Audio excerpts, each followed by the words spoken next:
Hello friends, हाय. मी Ranjana, Annapurna Ranjana kitchen मध्ये आपलं मनापासून खूप खूप खूप स्वागत आहे.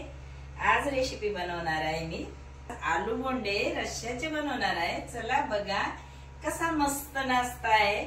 वरतून पाऊस आहे आणि आलू बोंडे खाण्याची मजा. चला बघूया सामग्री काय लागणार आहे ते. बेसन बॉईल करून घेतलेला आहे, बटाटा, ओवा, धने, हिरव्या मिरचीचा पेस्ट, लसूण जिरा अद्रकचा पेस्ट, कोथिंबीर, कढीपत्ता आणि कोथिंबीरचं पाणी, रस्स्यासाठी खोबरा आणि धने आणि टमाटर, कांदा. हे मी याची प्युरी बनवून घेतलेली आहे.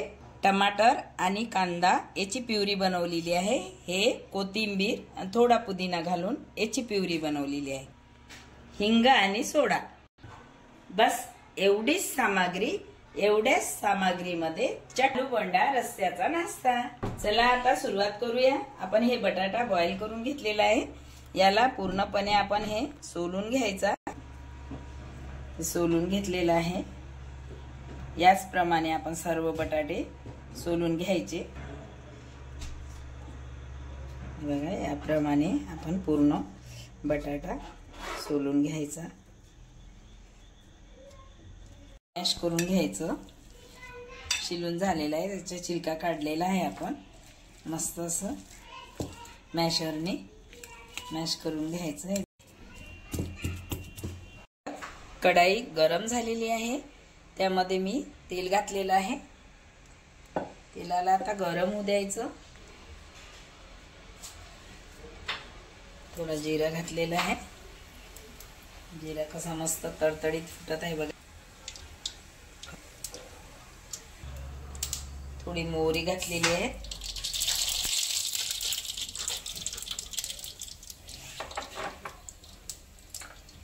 एक चम्मच छोटा धने,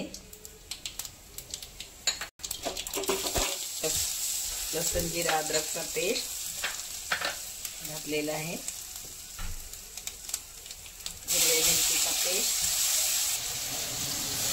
हिरव्या मिरचीचा पेस्ट घातलेला आहे. याच बरोबर आपण थोडा कढीपत्ता घातलेला आहे. आता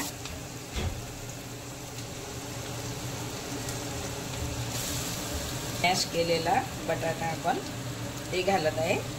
तडका रेडी झालेला आहे, तर आपण बटाटा घातलेला आहे, घालत आहे. आपल्याला जेवढं पाहिजे तेवढं मीठ घातलेलं आहे. त्याला पूर्णपणे मिक्स करून घ्यायचं. अर्धा चम्मच छोटावाला हिंग घातलेला आहे. हिंग घातलाच पाहिजे आणि हिंगाने चव खूप टेस्ट मस्त येते. याला 1 मिनिट असं हलवत राहायचं, चम्मच फिरवत राहायचा. थोडी कोथिंबीर घातली टेस्टसाठी.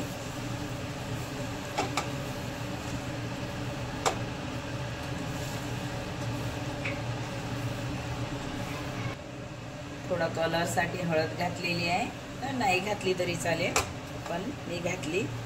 कलरने सुंदर दिसते. आलू बोंड्याचं स्टफिंग रेडी झालेलं आहे. याला पॉटमध्ये काढत आहे आणि बेसन भिजवून घ्यायचं.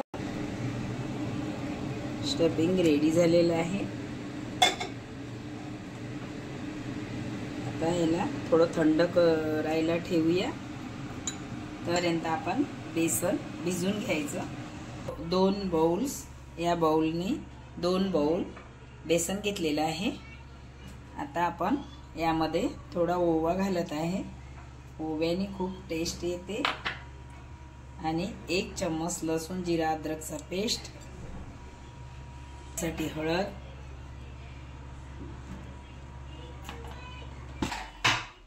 खाण्याचा सोडा घातलेला आहे, थोडा नुसार मीठ घातलेलं आहे. थोडा हिंग घातलेला आहे बेसन मध्ये. पण यामध्ये मिरची यासाठी नाही घातली, कारण रश्श्यामध्ये पण मिरची पावडर पडणार. स्टफिंग मध्ये पण आपण घातलेला आहे मिरची, हिरवी मिरचीचं पेस्ट, त्यामुळे मी यामध्ये नाही घातलेलं आहे. बेसन थोडं थोडं पाणी घालून भिजवायचं. बेसन जसं जास्त गाढ पण नाही तर जास्त पातळ पण नाही, बराबर टेस्टी नाश्ता आहे हे। बनवून मला कमेंट करा। तुमच्या कमेंटमुळे मला प्रोत्साहन मिळणार आणि मी नवीन नवीन रेसिपी घेऊन येणार तुमच्यासाठी। लाईक आणि सबस्क्राईब हे तर तुम्ही करणारच, ते नक्की करा, कारण लाईक सबस्क्राईब केलं तरच मला कळेल का तुम्ही नक्कीच माझी रेसिपी बघितली। याला मस्त असं हलवायचं।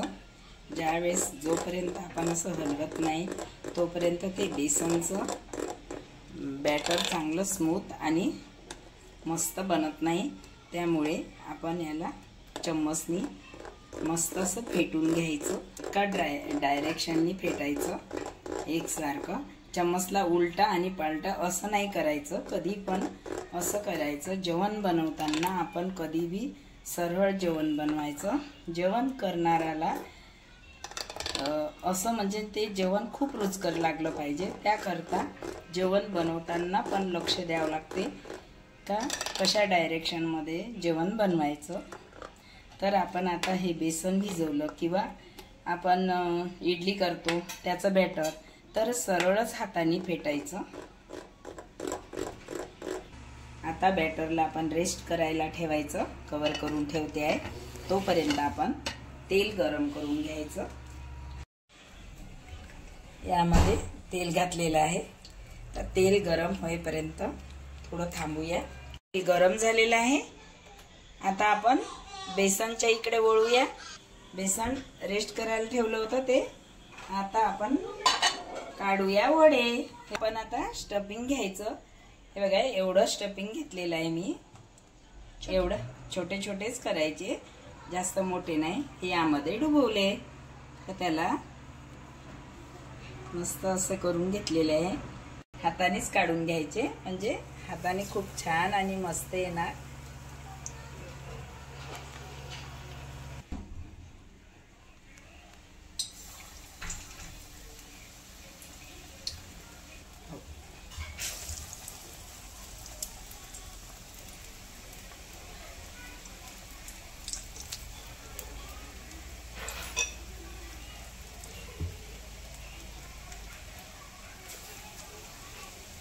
झालेले आहे, किती छान कलर आला। याला पलटवून घ्यायचं। पलटवून घेतलेलं आहे, झालेले आहे। हे बघा काढून घ्यायचे, छान कलर आलेला आहे।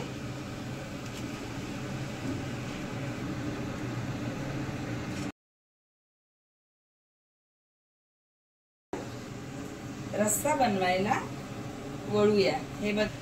हे बघा तेल घातलेलं आहे, तेल गरम झालेलं आहे। त्यामध्ये लसूण जिरा अद्रकचा पेस्ट घालत आहे। याला मस्त असं ब्राऊन कलर थोडा लांबसर येऊ द्यायचा, तसेच त्याची टेस्ट येणार। आणि हे धने आणि खोबरा खीस थोडं घातलेलं आहे। तर मसाले यामध्ये आपण टमाटरची प्युरी घालत आहे। टमाटर आणि कांदा याची प्युरी घातलेली आहे, थोडी तेलामध्ये होऊ द्यायची। आता आपण कोथिंबीर याची प्युरी घातलेली आहे। कोथिंबीरची प्युरी केली तर रश्श्याला टेस्ट खूप छान आणि मस्त येते। हे पूर्णपणे तुम्ही तडक्यापासून तर लास्टपर्यंत पूर्ण व्हिडिओ बघा, त्यावेळेस कळेल रेसिपी कशी बनवत आहे ती।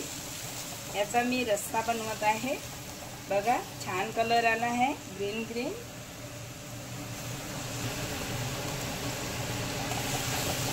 याला थोडा वेळ होऊ द्यायचं, 1 मिनिट तेलामध्ये थोडं पाणी घालून होऊ द्यायचं। त्यानंतर बाकी मसाले घालायचे।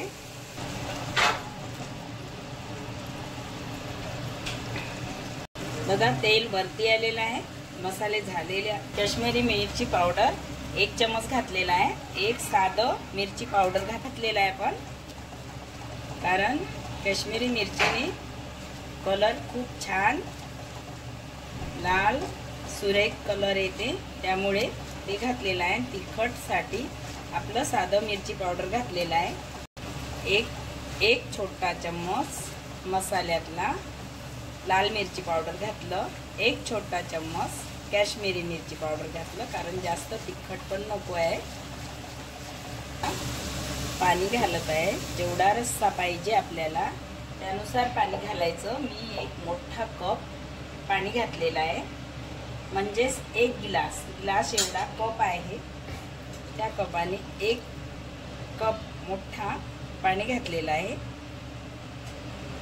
याला एक उकळी येऊ द्यायची, त्यानंतर आपण रश्श्याची मजा घ्यायची। यामध्ये पण थोडा हिंग घालत आहे, हिंगाने टेस्ट वेगळी येते आणि जेवणासोबत हिंग असावंच, कारण गव्हासाठी चांगलं असते। चवीनुसार मीठ घालायचं।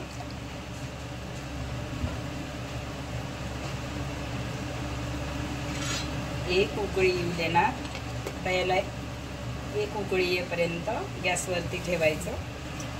थोडी कोथिंबीर घालत आहे।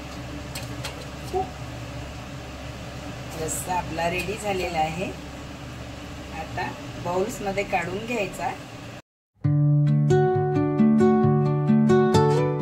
बघा रस्सा मस्त रेडी झालेला आहे, आता आपण हे काढून घ्यायचा।